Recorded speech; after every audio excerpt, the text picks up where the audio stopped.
এটা রাজুকের একটা অন্যতম প্রজেক্ট। তো অনেক বছর ধরে প্রজেক্টটা ঝুলে আছে এবং কেন এটা মানে অগ্রসর হচ্ছিল না সেটাও নিজ চোখে পরিশ্রম দেখার ইচ্ছা ছিল। তো সেই জন্যই আসা। আপনারা জেনে খুশি হবেন যে আমাদের ওইখানে অলরেডি একটা থানা হচ্ছে এই প্রজেক্টের ভিতরেই। তারপরে অলরেডি আজকে আমি দেখলাম যে পুরো এলাকাটাকে আলোকিত করার জন্য বন্দোবস্ত করা হচ্ছে এবং সিসি ক্যামেরার বন্দোবস্ত করা হচ্ছে। ওসি সাহেব এসছেন, তার সাথে আমাদের কথা হয়েছে।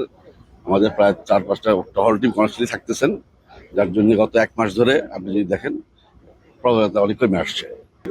কয়েকটা প্লট আছে এখনো, আমরা এখনো মূলত এটা আবাসিক তবে কয়েকটা বাণিজ্যিক প্লট আছে, এখন আমরা সেটা রাজুক এখন ছাড়া। আমাদের টার্গেট নেক্সট 1 ইয়ারের মধ্যে যেন এখানে সবাই বাড়িঘর করতে পারে।